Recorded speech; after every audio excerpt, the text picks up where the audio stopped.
This is the new Mercedes AMG A45 and I want to know how it compares to the old A45, and if you've got one of these, whether you should sell it immediately and get one of these new ones instead.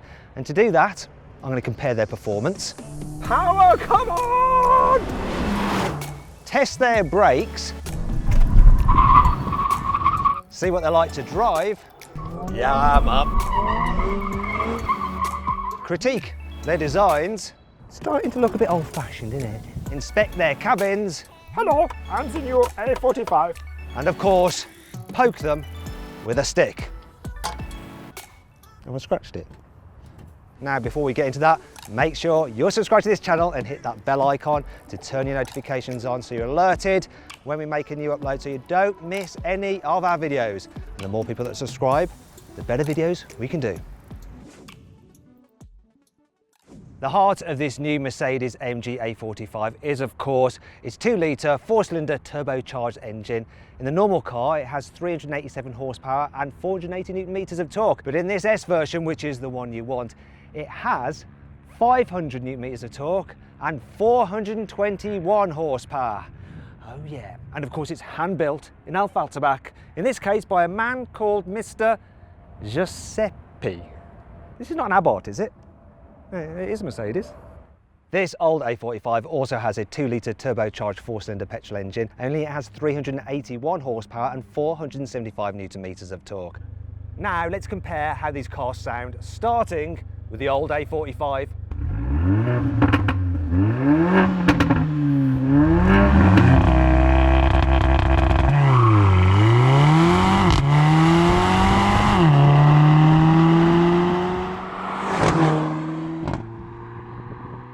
Now, let's listen to the new car.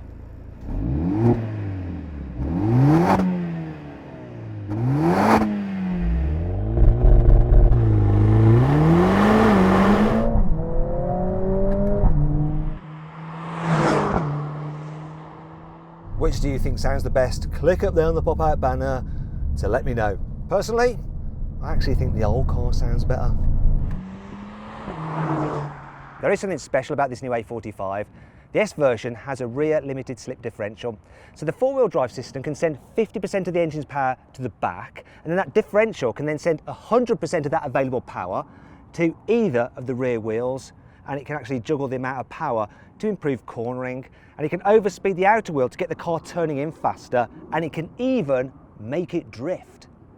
To put the car into drift mode, you put the drive select into race. You then press and hold the stability control button to turn the stability off. You then put the gearbox into manual mode, and then you pull up both pedals, confirm that you want to go into drift mode by pressing the up button. Drift mode is active. Let's do it.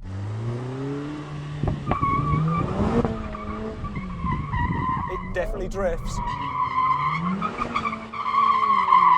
So one of the main differences about this system compared to a rear-wheel drive car is that you actually turn more into the corner to make it skid, because then it sends power to the outside rear wheel and it sends you more sideways. An AMG should always be able to go sideways. Yeah, mum. Drift king.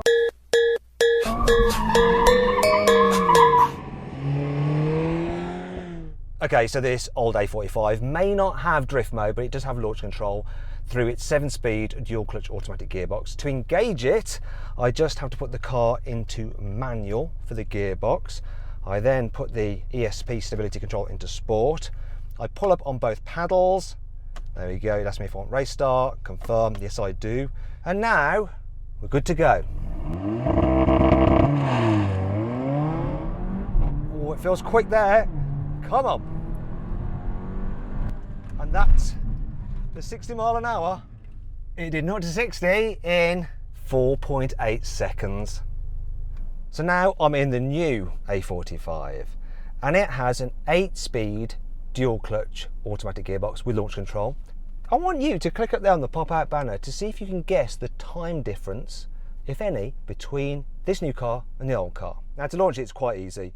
So I just put the car into Sport Plus or race mode, There's no faffing around with the paddles and disclaimers by clicking up. You just left foot on the brake, floor the throttle and go. That feels more aggressive. My gosh, that is noticeably quicker. So much so, so much so, I have lost the ability to speak. According to my arse, that was a lot quicker. What do the numbers say? Bloomin' heck. This car did 0 to 60 in 3.9 seconds. Almost a whole second quicker than the old A45. Now I know what you're thinking, Matt, wouldn't it be nice if you had an RS3 to compare it against? See how quick that is? Well, it just so happens. Okay, so I'm back in the UK in a new Audi RS3 and I'm going to launch it. So to do that, I put it into dynamic mode. I press and hold the stability control button to turn it off for maximum traction. Put the gearbox into drive, make sure it's in sport, left foot on the brake, floor the throttle. Oh yeah, here we go. It's not quite as fast off the line as the Mercedes, but then it really flies. And that is a 60, no problem at all. And it did 0 to 60 in 4.2 seconds. So not quite as quick as the new A45. Speaking of which, let's go back to the video to continue the comparison with the old A45. What I'm going to do now is compare the car's performance when you're driving along. So the idea is that you're in sports mode, the gearbox is in sport, but it's in automatic, cruising along at 80 kilometers an hour, which is about 50 miles an hour. I'm going to count it in and we're going to floor the throttles and see how the gearboxes react and how well the engines pull. 3, 2, 1, go! Kicked down pretty well. And now I'm just dropping him. I can see him not too far away, but that is enough of that. You can see that this car kicked down really nicely and the engine is strong. It builds really well. And you can see the difference. Yeah, got a nice lead there. Having a fast car is all well and good, but you need them to be able to stop well if you're not going to end up dead. So both these cars have 330mm discs at the back, 350mm at the front, but the difference is that while this car has 4 piston calipers at the front, this one has 6 piston calipers. However, this car weighs 1,635 kilos, whereas this one is 1,555. So this new car is a whole man heavier than that one. So how will that play out? I've got my specialist timing gear again and I'm going to accelerate up to 50 miles an hour, then do a full emergency stop to see how long it takes each car to stop from 50. So let's start with the old AMG. Here we go.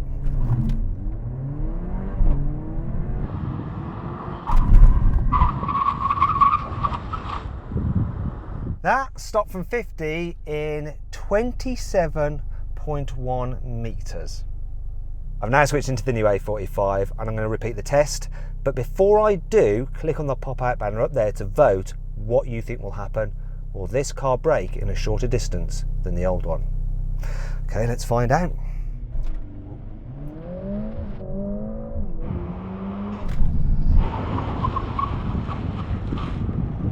It stopped from 50 miles an hour in 26 meters, so 1 meter shorter. Now we need to broach the vulgar subject of money. So back in the day, this old A45 was £42,000. In the UK, we only get the A45 S, and that's going to be about £50,000.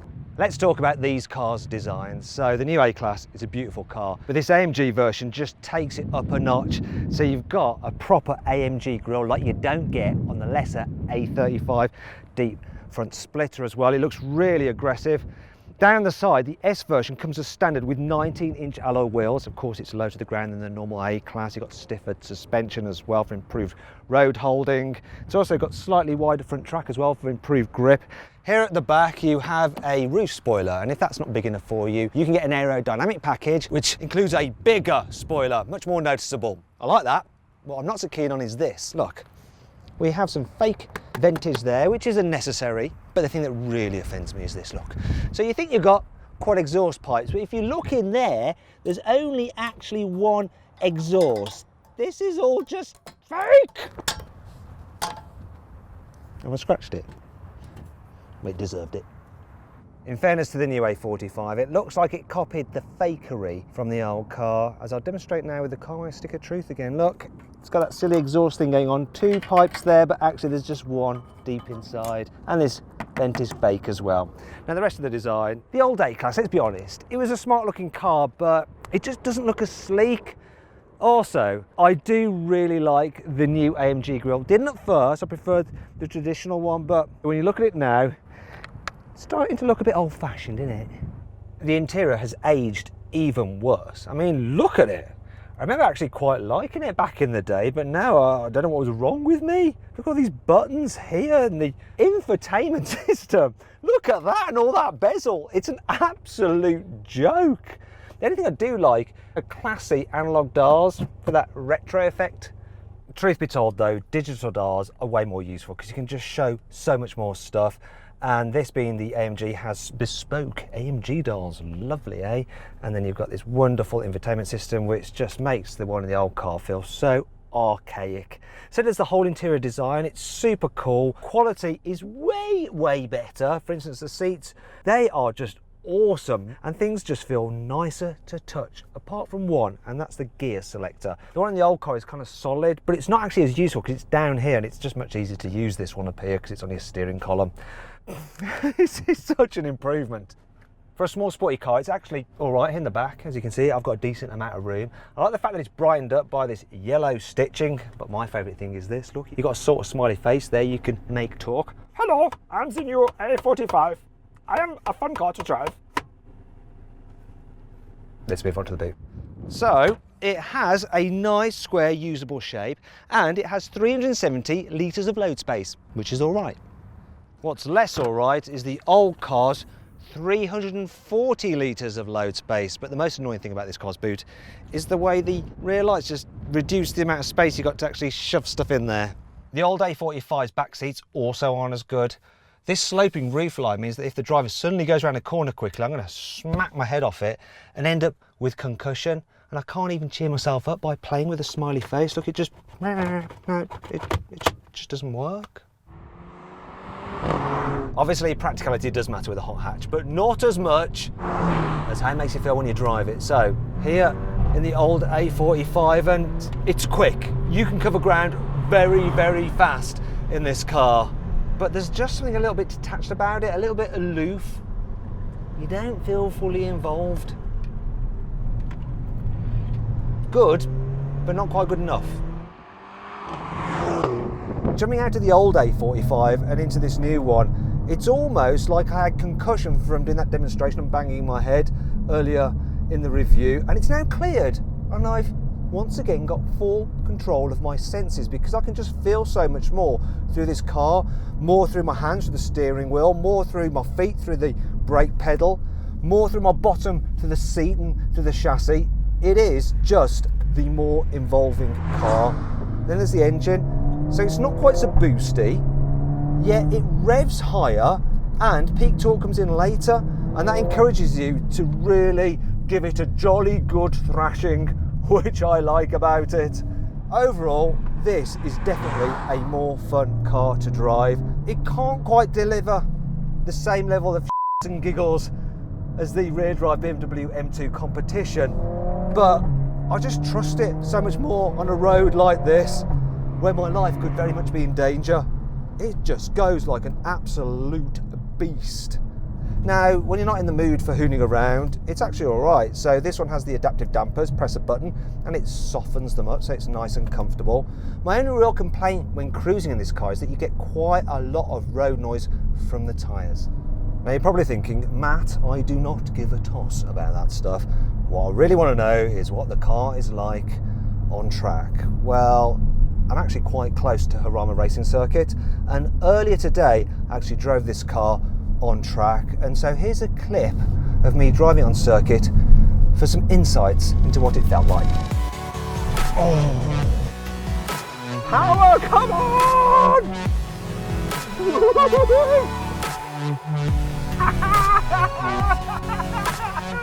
Yes! How was it, man? Yeah, it was awesome. Where's lunch anyway? It's over there, yeah?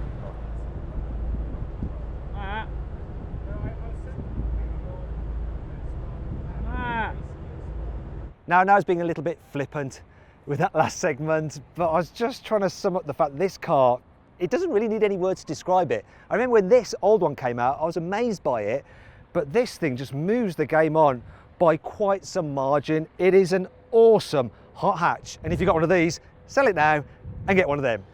And that's all I have to say on the matter.